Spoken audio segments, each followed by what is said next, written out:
Olá, eu sou Luciane Raposo e esse é o Literatura para a Vida. E hoje eu quero tecer comentários a respeito de uma frase que eu recebi numa das formações que dei no último sábado.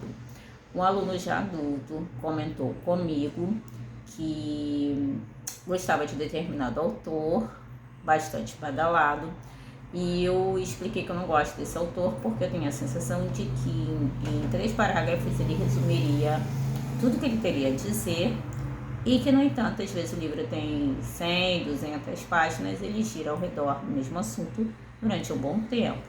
Isso me incomoda profundamente em determinados autores. Não vou dizer o nome do autor, porque cada um tem um gosto, mas eu quero citar um exemplo internacional.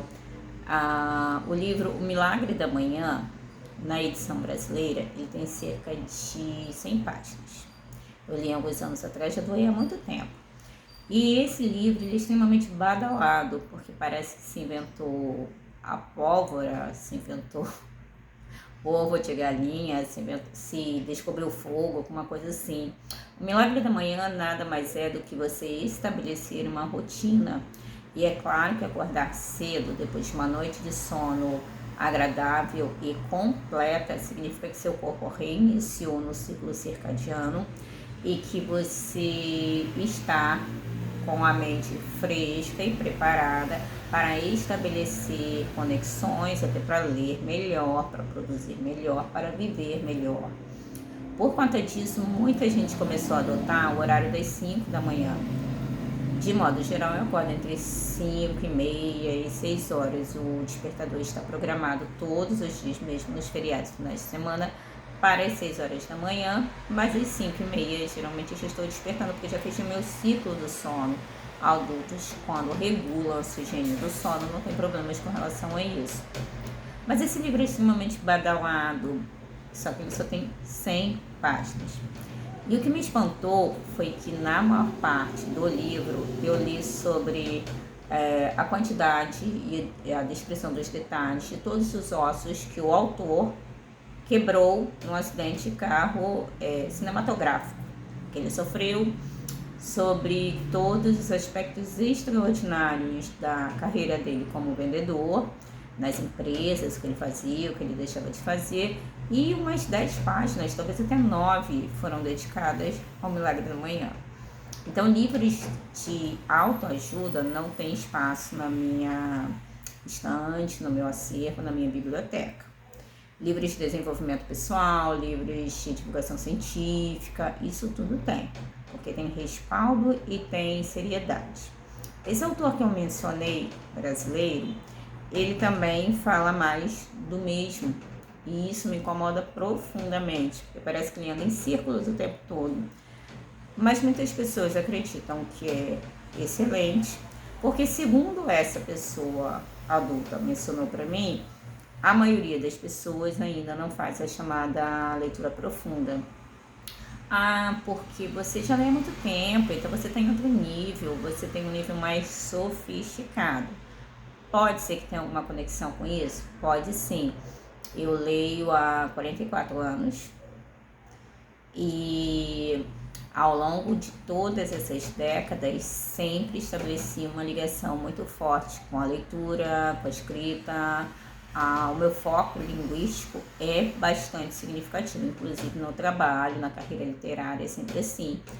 Mas o que me chamou a atenção foi o fato de que uma pessoa adulta que tem formação universitária, se eu não me engano, ele é professor, acho que de história, então não tem uma bagagem tão rasa assim, tomar para si a convicção, essa verdade banalizada de que algumas pessoas nascem com vocação para serem leitores e outras nascem sem essa vocação, de que é mais fácil para um que para o outro. É claro que nós nascemos com algumas inclinações, mas o que forma uma pessoa significativamente é aquilo que ela faz todos os dias. O verdadeiro milagre da manhã, o milagre do cotidiano, o milagre do dia a dia, não é estabelecer que fulano pode, fulano não pode. Eu trabalho com educação. E no trabalho com educação, eu sempre procuro demonstrar que nós podemos sim estabelecer novos padrões para as nossas vidas. Então, a forma como eu leio é muito configurada a partir das experiências ao longo das décadas. Sim, tem a ver com o meu temperamento, tem a ver com os meus valores, com uma série de coisas. Mas quando nós reduzimos a capacidade leidora do ser humano e estabelecemos que alguns são privilegiados, que alguns foram abençoados com habilidades e outros não, nós estamos reduzindo a capacidade da habilidade leidora. E aí gera um outro problema. Eu acabei de postar um vídeo no Instagram falando sobre isso. Imagina-se no Brasil de hoje que a produção textual, que a ficha de leitura, que a leitura sei lá o que, ela é suficiente para formar um leitor literário. O leitor literário não é só aquele que lê ficção, é aquele que constrói uma leitura mais profunda, que não está só na denotação, não está só no óbvio, está também na conotação, no sentido, nos momentos, no contexto. E quando a gente começa a estabelecer que fulano tem muita experiência, que ele tem muitas habilidades, ele tem isso, ele tem aquilo, nós sentamos na zona de conforto, onde não cresce nada. Eu costumo dizer que o bumbum tá quente, o bumbum tá macio, tá confortável na grama, mas a cabeça está fervendo. Então me assusta que adultos ainda assumam essa ideia de que, olha, eu estou lendo aquele autor ou estou lendo aquele tipo de livro que aparentemente tem um texto mais raso, tem um texto mais banalizado, tem um texto mais redundante, porque eu não tenho como estabelecer habilidades ledoras como você tem. Então, nós que somos leitores, nós entendemos a importância da leitura, e em sala de aula eu trabalho muito isso, no trabalho produção textual. A oficina de histórias acontece todas as semanas, é uma recorrência no meu planejamento, mas primeiro você precisa apresentar o objeto livro e estabelecer uma cultura literária. Se os meus alunos não me veem lendo, é claro que eles não acham que tem sentido nenhum, que tem importância nenhuma.